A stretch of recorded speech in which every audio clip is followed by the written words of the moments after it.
So magandang umaga pong muli po sa atin pong lahat.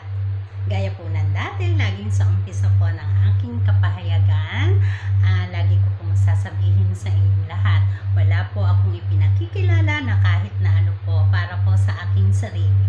Isa pong aba, isa pong hamak na tagapagpahayag po kung ano po ang nilalaman ng atin pong banal na libro.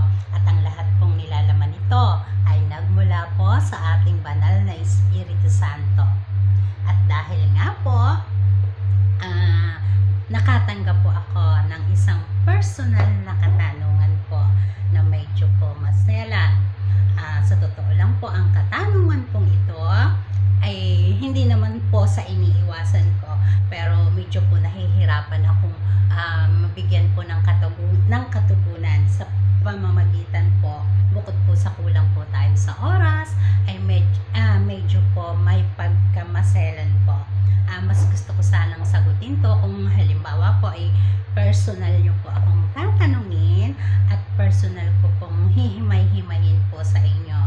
Ang katanungan nga po na natanggap ko ng personal po ay ayon po sa kanya po, kung ako daw po ay talagang kinakasihan ng ating banal na Espiritu Santo, ay nais daw po niya na kung paano ko daw po maiihayag o maiipaliwanag sa lahat po na paano daw po ang mahal na Birheng Maria ay nasa ibaba, may kasamang dalawang supling, at sa mata po ng lahat ang kanya pong naging tungkod o naging kasama sa lahat ng paglalakbay po ay si Jose, kahit po sa panahon ng kanyang pagdadalang tao at pagbubuntis po. Kung paano ko daw po maiipaliwanag na ang bata po ay hindi po kay Jose, kundi po sa Diyos Ama po, sa atin pong Haring Hesukristo.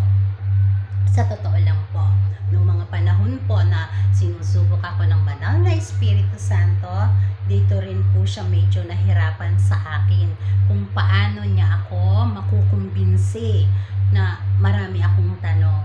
Paano ang Haring Hesukristo, ganun ang kasama sa mata ng mahal na Birhen, sa mata ng lahat, ay si Jose, ang kanyang tungkod na nung nagtagal nga po ay naging baston po. Bagamat yan po ay nakapahayag po sa ating banal na libro sa Gawing Likuran, ay minarapat po ng ating banal na Espiritu Santo nang dahil nga po sa katanungan na yan ay akin pong sagutin ng mas maaga. Ayon po sa kanya, ipahayag ko po ito sa inyo pong lahat, lalong-lalo na po dun sa naghahanap po ng tugon. Ayon po sa kanya, ang mahal na Birheng Maria ay nasa ibaba. Ganon din po ang Haring Hesukristo. Dahil nga po nasa pinali na tayo at ito po ang karugtong po ng Hardin ng Eden, ang bansang Pilipinas at ang lupang hiniram. Ayon po sa kanya, buong mundo daw po. Buong mundo po yan ay iisa daw po ang kulay ng lahat ng nilalang. Para po wag masyadong makasakit o makatapak o makasakit kahit kanino man. Maging maingat daw po ako sa pagbabato nga po ng mga salita. Ihalimbawa na lang po natin, ang buong mundo daw po ay iisa po ang kulay. Buong mundo po yan, mayaman, mahirap, nag-aral man o hindi, ano man ang iyong lahi. Halimbawa daw po, ang kulay ng lahat ay kulay itim. Kulay itim po yan. Ang mahal na Birhen po, kasama po ng kanyang dalawang supling, ay kulay puti. Ganun pong si Jose ay kulay itim. Buong mundo po, ang mag-iina po ay kulay puti, ganong si Jose ay kulay itim. Para pong si Jose po ay isang baboy, paanong mayroong tatlong tupa. Para pong ganon. O sige po, ang lahat ay baboy, pero ang mag-iina ay 30 tupa. Ang atin pong Haring Hesukristo, ang Diyos Ama ay nasa ibaba rin.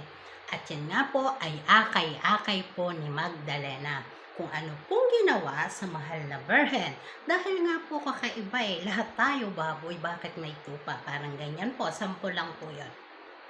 So, si Magdalena sobrang pagkainteresado sa Haring Hesukristo sa Diyos Ama. Kasi lahat kami baboy, bakit may tupa? So, si Magdalena nagkaroon ng supling. Ang kasama niya ay ang Haring Hesukristo, ang Diyos Ama. Nung isinilang ni Magdalena ang kanyang sanggol, ay isa rin pong baboy. Sample lang po yan. So sa lupain pong ito, ipagpalagay po natin ang lahat ay baboy. Pero mayroon pong 4 pong tupa. At yan po ang matibay po na sila po ang banal na pamilya. Sa inyo po na nagtatanong, bukas po ang akin pong inbox po or sa TikTok po, pwede nyo akong kung personal po. At yan po, ihahayag ko po sa inyo. Detalyado po kung paano po naipunla ang 2 sanggol sa sinapupunan ng mahal na Birhen, ganong sa mata po ng lahat. At maging sa mata po ng mahal na Birhen, no, ang kanyang alaala ay tunaw pa, ang kanyang kaulayaw at kasakasama po ay si Jose po.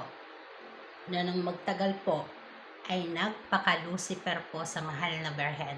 At ganun din po, ang Magdalena po, habang ang kasakasama niya ang Diyos Ama, sa mata po ng lahat, sa mata ni Magdalena, sa mata po ng Diyos Ama ng Haring Hesukristo, ay paano pong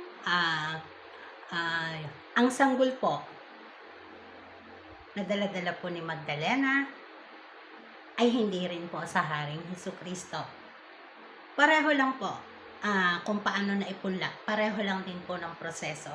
Kung anong ginawa sa mahal na Birhen, ganun din po sa Haring Hesukristo.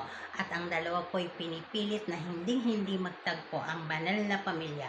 Bit-bit po ng mahal na Birhen ang 2 supling. Ang 3 tupa. Ang pang-4 po ay ang Haring Hesukristo.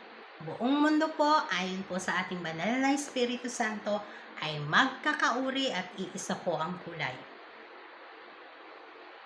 Sa mga nagnanais po ng mas malinaw, detalyado, himay-himayin ko kung paano, bukas po ako. Yung maayos lang pong pag-imbita, ihahayag ko po sa inyo. Wala pong maging maayos lang po. Bukas po ako dahil detalyado po yan sa akin. Pero nahihirapan po ako sa ganitong maiksi yung oras. At saka parang hindi po kasi ako sanay dahil medyo may pagkamaselan po. Ayon po sa ating banal na Espiritu Santo, yan lang daw po ang ipahayag ko. Buong mundo, iisa ang kulay. Ang mahal na Birhen kasama ng 2 supling at ang Diyos Ama, ang Haring Hesukristo, ay sila po ang magkakauri. Yan po ang patunay na sila po ang tunay na banal na pamilya. Sila po ang wala pong makakapanlinlang.